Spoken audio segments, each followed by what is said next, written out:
슬기로운 건강 생활을 위해 마련한 시간이죠. 데일리 건강 시작하겠습니다. 자, 오늘은 한의사 권지수 원장님 모셨거든요. 원장님 어서 오세요. 네, 안녕하세요. 반갑습니다. 권지수입니다. 네, 반갑습니다. 자, 오늘은 어떤 주제로 이야기를 나눠볼까요? 최근에 성조숙증으로 병원을 찾는 아이들이 부쩍 늘어나고 있습니다. 아이들 성장과 사춘기가 찾아오는 시기가 빨라지고 있기 때문에 제때 치료하지 않으면 신체적인 문제뿐만 아니라 여러 가지 정서적인 문제까지 겪을 수가 있어서 네. 주의가 필요한데요. 오늘은 저와 함께 성조숙증의 원인과 한의학적인 치료 방법까지 알아보겠습니다. 네. 자, 누구에게나 찾아오는 사춘기는 자연스러운 현상이긴 하지만 최근에는 그 시기가 점점 빨라지고 있어서 문제가 되고 있다고 하는데요. 사춘기가 이르다고 전부 성조숙증은 아니지만 정상 범위를 벗어나면 성장 등에 영향을 미칠 수가 있다고 하니까 치료를 잘 받아야 하는데요. 오늘 권지수 원장님께 성조숙증의 의심 증상과 한방적인 치료법에 대해서 자세하게 들어보도록 하겠습니다.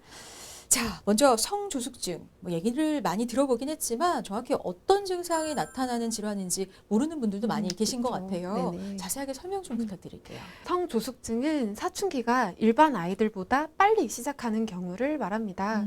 사람 성장 과정 중에 어린이에서 어른이 되기 위해서 거치는 중간 과정을 사춘기라고 하죠. 네. 근데 사춘기에는 신체적으로, 정신적으로 여러 가지 변화가 나타나게 되는데 이런 일련의 과정을 쭉 거쳐서 성인이 됩니다. 그래서 신체적인 측면에서 사춘기는 2차 성징이 나타나면서 시작하게 되는데 이게 이런 2차 성징이 남자아이들 같은 경우에는 고환 크기가 증가하고 여자아이들은 이제 가슴에 몽우리가 생기는 걸로 알 수가 있습니다. 근데 이런 2차 성징이 남자아이들이 만 9세 이전에 여자아이들은 만 8세 이전에 나타나게 되면 성조숙증이라고 말할 수가 있겠습니다. 그렇군요. 근데 이렇게 성조숙증으로 진료를 받는 아이들이 계속 좀 증가하고 있다고요? 맞아요. 국민건강보험공단이 관련 질환 환자를 분석한 자료를 보면 2017년 성조숙증 질환으로 진료받은 아이들이 9만 5천 명으로 2013년에 6만 7천 명이었던 거에 비하면 정말 크게 늘었습니다. 사실 성별로 이제 진료 인원을 보면 여자아이들이 남자아이들보다 거의 9배 가까이 많았어요. 네. 그래서 연령별로 보면 5살에서 9살 이하가 전체 인원 중에 이제 55.5%인 5만 2천 명으로 가장 많았고요. 네. 그 다음 연령이 10살에서 14살 이하가 4만 1천 명, 이런 그만큼 한 45% 정도로 그 뒤를 잇게 됩니다. 네. 이렇게 성조숙증의 진료 인원이 계속 증가하는 이유가 참 궁금한데요. 성조숙증 나타나는 주요 원인 함께 좀 살펴볼까요, 선생님? 이게 또 성별에 따라서 성조숙증의 원인이 다릅니다. 여자아이들 같은 경우에는 95% 이상에서 원인을 찾을 수가 없는 특발성인 경우가 가장 많고요. 네네. 하지만 남자아이들 같은 경우에는 상대적으로 기질적인 원인이 많이 발견되고 있습니다. 네. 성조숙증 기질적인 원인은 워낙 다양하고요.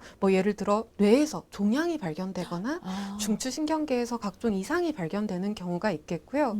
특히 남자아이들 같은 경우에는 성조숙증으로 진단이 됐을 때 40에서 90%까지 뇌병변이 있다고 알려져 있고요. 네. 여자아이들 같은 경우에는 만 6세 이전에 워낙 어릴 때 사춘기가 시작되었을 때 많게는 한 33%까지 뇌병변이 발견되는 경우가 많기 때문에 반드시 이런 어린아이들 같은 경우에는 뇌 검사를 받아보는 걸 추천을 드립니다. 네.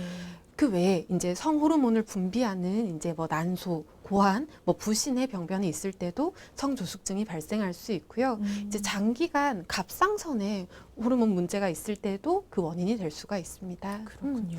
그리고 또 2차 성징이 나타나는데 진행하지 않는 형태의 성조숙증도 있어요. 그래서 조기에 몽우리가 너무 커지거나 음모가 나타나거나 하는 경우가 있기는 한데 이런 거는 사춘기의 변이 형태라고 해요. 그냥 사춘기가 조금 일찍 찾아왔다 정도로 얘기를 해서 성장 자체에 나쁜 영향을 주진 않는 걸로 알려져 있습니다. 그렇군요. 자, 성조숙증의 다양한 원인에 대해서 말씀을 해주셨는데요. 근데 과거에 비해서 최근에 유독 좀 많이 늘어나고 있는 이유가 좀 따로 있을지 궁금해요.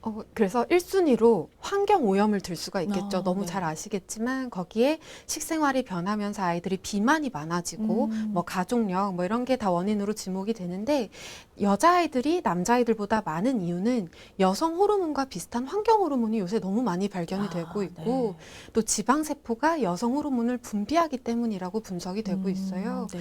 그리고 남자아이들 성조숙증 진단이 많아진 이유 또한 환경오염, 비만, 가족력 이런 것들이 주요 원인으로 지목이 되고 있습니다. 네, 그러니까 가장 큰 원인이 이제 호르몬에 대한 어떤 영양 부분인 것 같고요.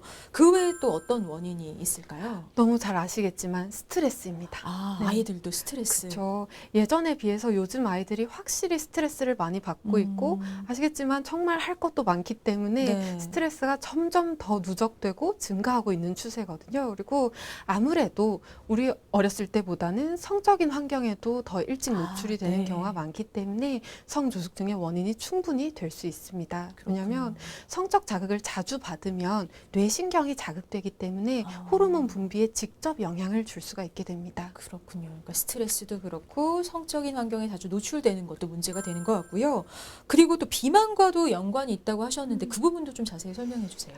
네, 그래서 전에는 뚱뚱하고 조금 체격이 좋은 아이들이 성조숙증 우려가 좀 높은 편이었고 실제로도 성조숙증 진단을 받고 내원하는 경우가 많았는데 비만으로 체지방률이 높아지면 성호르몬 시기가 빨라져서 이제 2차 성징이 빨리 나타나는 그런 현상인데요. 근데 사실 요즘에는 또래보다 키도 그렇게 크지 않고 오히려 마른 친구들이 갑자기 이른 나이에 가슴에 몽우리가 잡혔다, 가슴이 아프다 하면서 내원하는 경우가 많이 늘고 있습니다.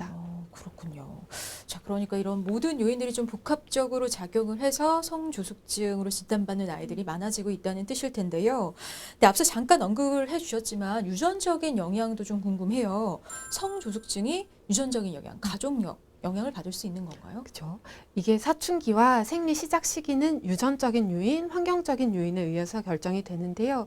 이 중에 유전적인 요인이 70에서 80%까지 차지하고 있습니다. 그래서 네. 성조숙증은 예전에는 특히 유전적으로 인한 것이 대부분이었고 부모님께서 또래보다 2차 성징이 너무 빨리 나타났다면 아이들 또한 다른 아이들에 비해서 좀 빠르게 2차 성징이 나타날 수 있다는 거였죠. 그리고 출생 당시에 키가 워낙 너무 작거나 체중이 너무 안 나갔던 아이들이 오히려 사춘기가 빨리 오고 사춘기 동안 키 성장도 천천히 이루어지면서 초경도 조금 빠른 경향이 있었습니다. 그렇군요. 자, 이어서 성조숙증의 대표적인 증상 어떤 것들이 있는지 좀 살펴볼까요? 아까 말씀드렸듯이 2차 성징, 즉 남자아이들은 고환 크기의 증가, 여자아이들은 유방의 발달이 대표적인 첫 번째 증상입니다. 사춘기가 시작하게 되면 뇌에서 시상하부라는 곳에서 생식 관련된 호르몬이 방출되기 시작해요. 이런 신호는 남자아이들은 이제 고환으로부터 남성 호르몬을, 여자아이들은 난소에서 여성 호르몬을 분비를 촉진하게 돼서 결과적으로 2차 성징이 나타나게 되는 거죠. 그래서 성호르몬 증가에 의한 증상이 성조숙증의 주요 원인이 되겠습니다. 그래서 여자아이들은 아까 말씀드린 것처럼 유방 발달, 음모, 겨드랑이 털 뭐 이런 게 발달하고 사춘기가 많이 진행되면 이제 생리를 시작하게 되는 거고요. 남자아이들은 고환의 크기가 증가하고 음경의 크기가 증가하고 음모, 이제 아까 말씀드린 겨드랑이 털 발달이 가장 대표적인 증상입니다. 그렇군요. 그리고 사실 어머님들 많이 말씀하시는데 피지 분비로 인해서 여드름이 올라오기도 하고 네네. 여자아이들은 부쩍 머리에서 냄새가 증가하는 증상도 있어요. 그런 부차적인 증상도 많이 발견됩니다. 그렇군요. 그러니까 이런 징후들이 보인다면 성조숙증을 좀 의심해보고 진단을 받아보시는 게 좋을 것 같습니다. 자, 근데 이렇게 2차 성징이 또래 아이들보다 빨리 나타난다. 이거 외에 또 다른 어떤 증상이 있을까요? 예, 성호르몬이 증가하게 되면 신장, 그러니까 키와 체중의 증가와 뼈 성숙이, 골 성숙이 촉진되면서 성장에 급진전이 오지만 네네. 이제 성장판이 빨리 닫히면서 결국에는 성인 신장, 최종 키의 감소를 불러옵니다. 연구에 따르면 성조숙증, 조기 사춘기를 겪은 환아들의 뼈 나이, 그러니까 골 연령이 증가되어 있는 것을 볼 수 있었고 그래서 부모님들이 주신 유전적인 키에 비해서 신장이 평균적으로 8cm 가까이 작은 것을 볼 수 있었습니다. 네네네. 그렇군요. 자, 그렇다면 일단은 성조숙증으로 진단이 되고 의심이 됐다. 그러면 치료를 무조건 받아야 할까요? 우선은 성조숙증이 의심되는 경우에 병원에 내원하게 되면 검사를 받게 됩니다. 하지만 2차 성징이 보인다고 해서 모든 경우에 사춘기가 진행되는 것은 아니고 사춘기가 진행된다고 해서 모든 경우에 치료가 필요한 것이 아니기 때문에 이제 적절한 평가 검사는 꼭 필요하고요. 우선 2차 성징을 보이는 경우에 병원에 내원하게 되면 2차 성징이 나타난 시기, 이제 뭐 사춘기 진행 속도, 급성장 여부, 거기에 플러스로 두통이 있는지, 시야는 잘 보이는지, 혹시나 경련을 일으키진 않는지를 파악해서 뇌에 문제가 있진 않은지를 먼저 검사를 하게 되고요.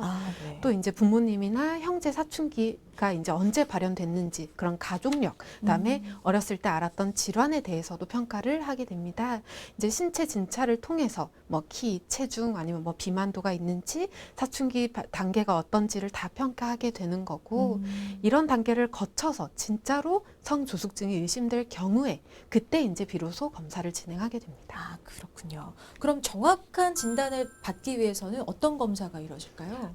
그 정확한 검사를 위해서는 우선은 성장판 검사를 해서 뼈 나이를 측정하게 됩니다. 네네. 어려운 건 아니고 뼈 나이는 왼쪽 손과 손목에 엑스레이 사진을 촬영해서 판정하게 되는 거고요. 성조숙증인 아이들은 뼈 나이가 실제 나이보다 많이 증가해 있습니다. 예를 들면 아이가 만으로 7세인데도 뼈 나이는 뭐 9년, 9년을 살았고 그런 경우가 많기 때문에 그 뼈 나이 측정은 매우 중요한 거고 혈액 검사를 통해서 성호르몬 농도를 측정하게 됩니다. 그래서 성조숙증을 확진하기 위해서는 이제 생식생 자극 호르몬, 방출 호르몬이라는 네. 굉장히 복잡한 호르몬 자극 검사를 시행해야 되고 이거를 뭐 30분 정도 5회 간격으로 주사를 해서 아이가 어떤 호르몬에 반응을 하는지를 쭉 검사를 해서 정확하게 진단을 내리게 되는 거고 또 혹시나 기질적인 문제가 있지 않은지도 추가로 검사를 진행하는 경우가 많습니다. 그래서 그런 아이들은 뇌 MRI까지도 검사하는 경우가 많고요. 뭐 골반 초음파, 고환 초음파까지 함께 실시해야 하는 경우도 많습니다. 그렇군요. 자, 그럼 이런 다양한 검사를 통해서 성조숙증으로 확진이 됐다. 그럼 어떤 치료를 받게 될까요? 이제 흔히 양방에서는 아무래도 호르몬 주사를 통해서 치료를 네. 하게 되겠죠. 그래서 2차 성징을 유도하는 호르몬을 억제시켜서 그래서 성조숙증의 진행 속도를 억제시키는 거고 뭐 아시는 분은 아시겠지만 주로 한 달에 한 번 정도 근육 주사를 시행하게 되고 최소 2년 정도 매달 이제 주사 치료를 꾸준히 하게 됩니다. 그렇군요. 근데 한방에서는 호르몬 주사를 사용하진 않죠. 그렇죠. 한방적인 치료법은 어떻게 이루어지는지 좀 알려주세요. 그래서 사실 한방 치료는 특정 호르몬 수치를 낮추기보다는 이제 성조숙증이 온 아이의 밑바탕이 되는 전신적인 상태를 조절해서 신체 균형 있는 성장을 돕는 방향으로 가고요. 잘 자랄 수 있는 환경이 되도록 거름을 주는 역할을 하는 거죠. 네. 그래서 방법으로는 이제 뭐 체질에 맞는 한약 복용이 있겠고 아이의 어떤 객관적인 상태, 현재 키, 뭐 골 연령, 부모님 유전 키, 2차 성징 정도 뭐 이런 객관적인 정보를 판단해서 성조숙증이 어떤 원인으로 발생했는지를 파악을 하고 뭐 예를 들어서 스트레스가 주요 원인인 아이들은 감기운이 뭉쳐 있는 경우가 많기 때문에 그걸 풀어줘서 기운 순환을 도와주고 네. 비만인 아이들은 비만 개선을 도와주고 그다음에 뭐 부족하거나 너무 과한 장부가 있는 아이들은 그 균형을 맞춰서 음양 기혈 불균형을 바로 잡아주는 게 성장 치료의 목적입니다.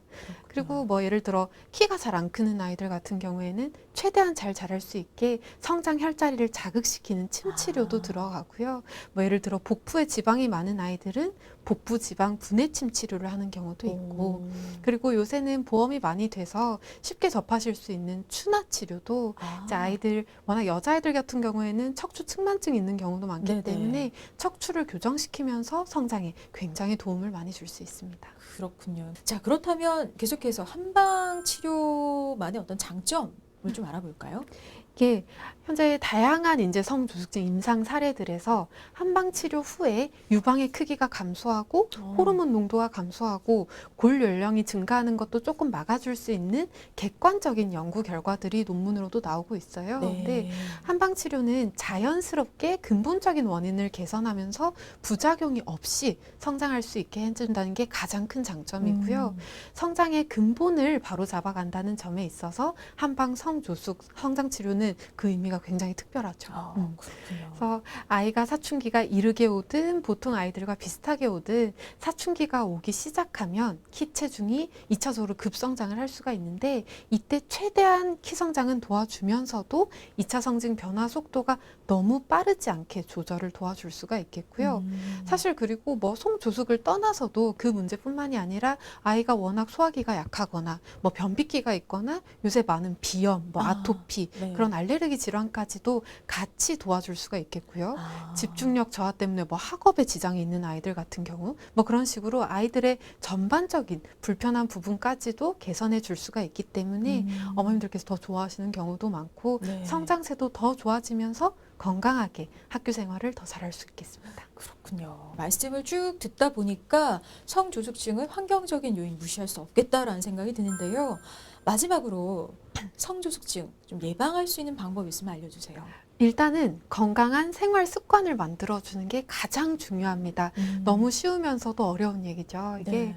충분히 잠을 자고 적절한 운동, 스트레스 없는 건강한 생활, 그다음에 그 영양소가 골고루 배합된 건강한 식단을 섭취하면서 이제 기본적인 걸 지켜야 성조숙증을 예방하고 치료하는 가장 좋은 방법이 될 수 있을 거고요. 네. 거기에 구체적으로 요새 아이들 핸드폰 많이 보죠. 네. 텔레비전 많이 보고 이제 뭐 여러 가지 매체들을 자주 접하게 네. 되는데 그런 것들은 살짝 피해 주시고 스트레칭이나 뭐 맨손 체조 사실 제가 진료실에서 가장 많이 추천드리는 건 줄넘기예요. 줄넘기. 줄넘기를 생활화하면 아이들이 성조숙증 예방뿐만 아니라 성장에도 너무 큰 도움을 받을 수가 있기 때문에 여자아이 남자아이 가리지 않고 줄넘기를 많이 추천드리는 편이고 네. 뭐 거기에 별도로 과식하지 않고 식습관 잘 지키고 이제 잠자기 전에 공복 유지시켜 주시고 공복도 길 필요도 없이 한두 시간만 있으면 돼요. 한두 시간. 그것만 습관이 지켜진다면 괜찮을 거고 그리고 아이들 몸은 환경 영향을 많이 받습니다. 그래서 갑작스런 생활 환경 변화도 스트레스를 유발해서 성조숙증의 원인이 될 수 있기 때문에 아이들답게 학생답게 이제 즐겁게 뛰어놀기도 하고 친구들과 놀기도 하면서 스트레스를 덜 받고 편안하게 마음 먹을 수 있도록 집에서 특별히 관리 좀 해주시면 좋겠습니다. 네. 자, 이 성조숙증 또 저신장 이렇게 성장과 관련된 치료는 성장판이 닫히기 전에 이루어져야 효과적이라고 하니까요. 성조숙증이 의심될 때는 주저하지 마시고 빨리 병원을 찾아서 정확한 진단 받아보시는 게 좋겠습니다. 쉽게 풀어가는 건강 이야기 데일리 건강 오늘 여기까지고요. 권지수 원장님과 함께했습니다. 원장님 고맙습니다. 네, 감사합니다.